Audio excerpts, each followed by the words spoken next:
ಸ್ನೇಹಿತರೆ, ಎಲ್ರಿಗೂ ನಮಸ್ಕಾರ. ಜನನಿ ಟಾಕ್ಗೆ ಸ್ವಾಗತ. ಸ್ನೇಹಿತರೆ, ನಾನು ಜನನಿ ವತ್ಸಲ. ಸ್ನೇಹಿತರೆ, ಕರ್ನಾಟಕದಲ್ಲಿ ಹೆಣ್ಣು ಮಕ್ಕಳ ಮೇಲೆ ಅತ್ಯಾಚಾರ ಆಗೋದು ವಸ್ತೇನಲ್ಲ, ಕೊಲೆ ಆಗ್ತಿರೋದಂತೂ ವಸ್ತೇನಲ್ಲ. ಸಾವಿರಾರು ಜನ ಕೊಲೆ ಆಗಿ ಸತ್ತೋಗಿರುವಂಥದ್ದು ಕರ್ನಾಟಕದಲ್ಲಿ ಸಾಕ್ಷಿ ಸಮೇತ ಇದೆ.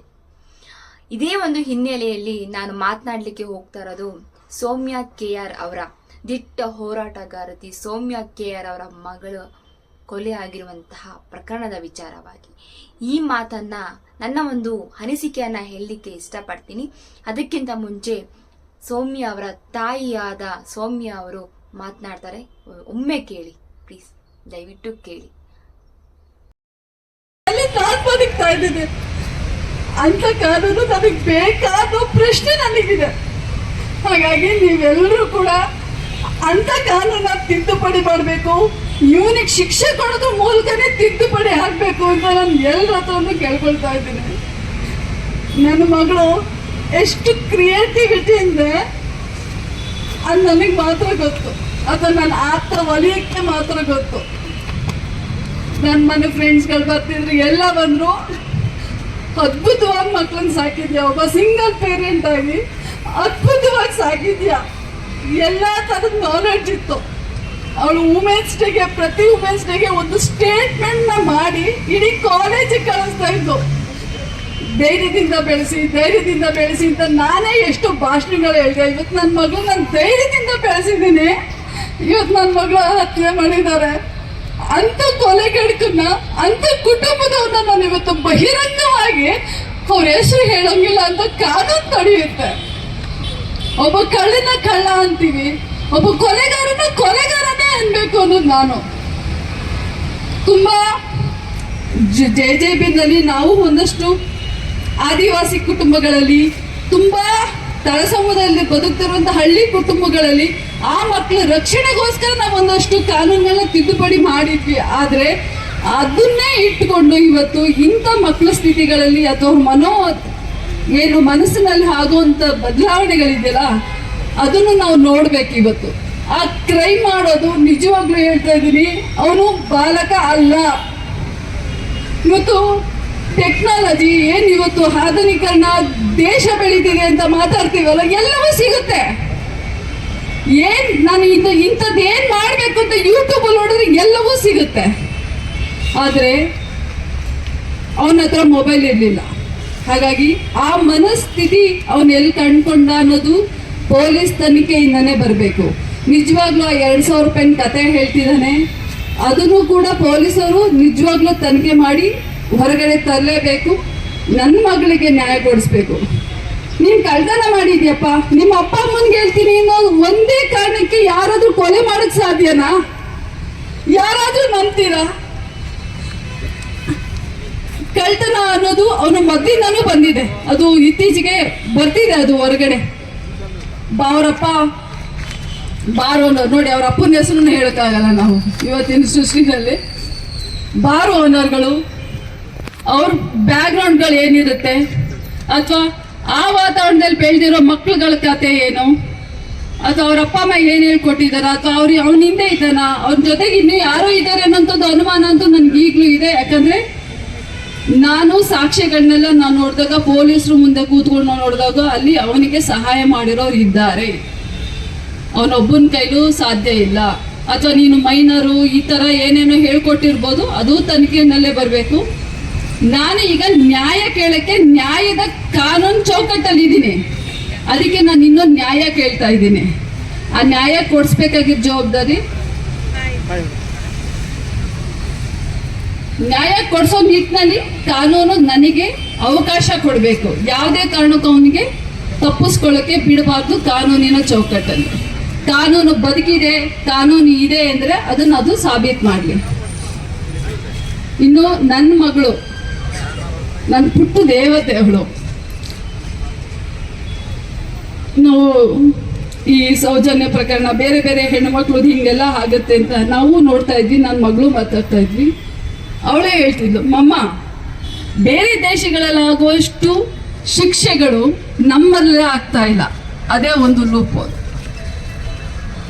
13 ವರ್ಷ ಸೌಜನ್ಯ ಕೇಸ್ರಿ ಹಿಂಗಾಗಿದೆ ಬೇರೋದು ಇದೆಲ್ಲ ಅವಳು ಓದ್ತಿದ್ಲು, ನ್ಯೂಸ್ ಪೇಪರ್ ಓದ್ತಾ ಇದ್ಲು, ನನ್ನ ಹತ್ರ ಚರ್ಚೆ ಮಾಡ್ತಾ ಇದ್ಲು. ನಾವು ಎವ್ರಿ ಡೇ ಏನು ಹೆಣ್ಮಕ್ಳ ಮೇಲೆ ಏನಾಗ್ತಿದೆ, ನಾನು ಹೆಚ್ಚು ಕೆಲಸ ಮಾಡೋದು ಕಟ್ಟಡ ಕಾರ್ಮಿಕರು ಮಕ್ಕಳ ಜೊತೆ ಮತ್ತು ಪೌರ ಕಾರ್ಮಿಕರು ಮಕ್ಕಳ ಜೊತೆಗೆ.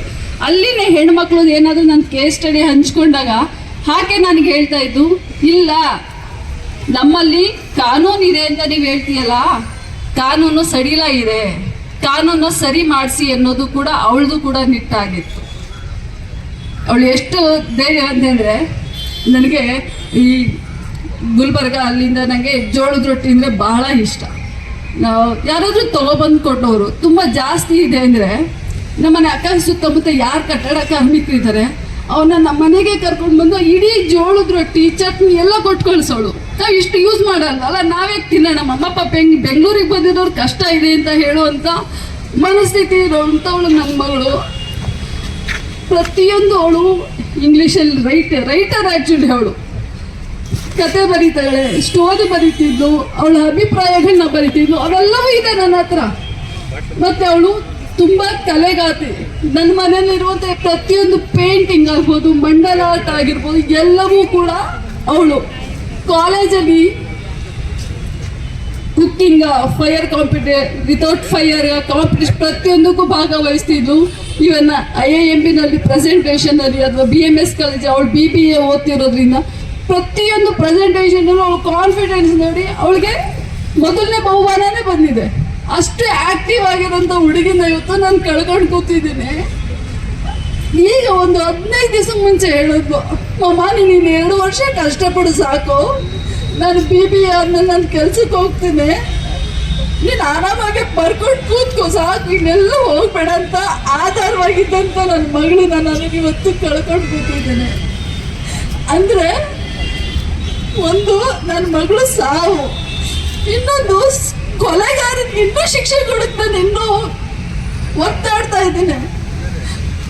ಹೆಂಗೆ ಈ ಕಡೆ JJBಗೆ ತುಂಬ ಪ್ರಕರಣಗಳು ಈ ಥರದ್ದೆಲ್ಲ ಇರುತ್ತೆ, ಬಟ್ ಅವನು ಮಾನಸಿಕ ಇದೆಯಲ್ಲ, ಪ್ರತಿಯೊಬ್ಬರು ಹೇಳ್ತಾರೆ ಅವನು ನಂಬರ್ ಅಷ್ಟೇ, ಆದರೆ ಅವ್ನು ಮಾಡಿರೋ ಕೃತ್ಯಗಳಿದೆಯಲ್ಲ, ಒಂದು ಕೊಲೆಯನ್ನ ಆತ್ಮಹತ್ಯೆ ಅಂತ ಬಿಂಬಿಸೋ ಆ ಹುಡುಗನ ತಲೆನಲ್ಲಿದೆಯಲ್ಲ, ಅದು ಅವನ ಅಡಲ್ಟ್ಸ್.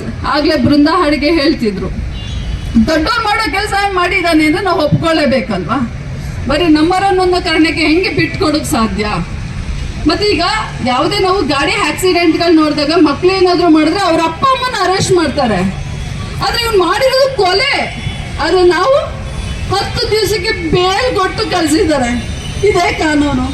ನಾನು ನಿಜ ಹೇಳ್ತೀನಿ, ನಮ್ಮಂಥವ್ರು ಇದು ಆಗಲ್ಲ. ನಾನೊಬ್ಳು ಆಕ್ಟಿವಿಸ್ಟ್ ಆಗಿದ್ರು ಕೂಡ ಈಗ ನಾನು ಒಬ್ಳು ತಾಯಿ ಆಗಿದೆಯಲ್ಲ, ಆಗೋ ನೋವು ಇದೆಯಲ್ಲ, ಅದನ್ನು ಯಾರು ಸಮಾಧಾನ ಮಾಡೋಕ್ಕಾಗಲ್ಲ, ಅದು ಯಾರು ನನ್ನ ಜೊತೆ ಬಂದು ನಿಂತ್ಕೊಳ್ಳೋಕ್ಕಾಗಲ್ಲ.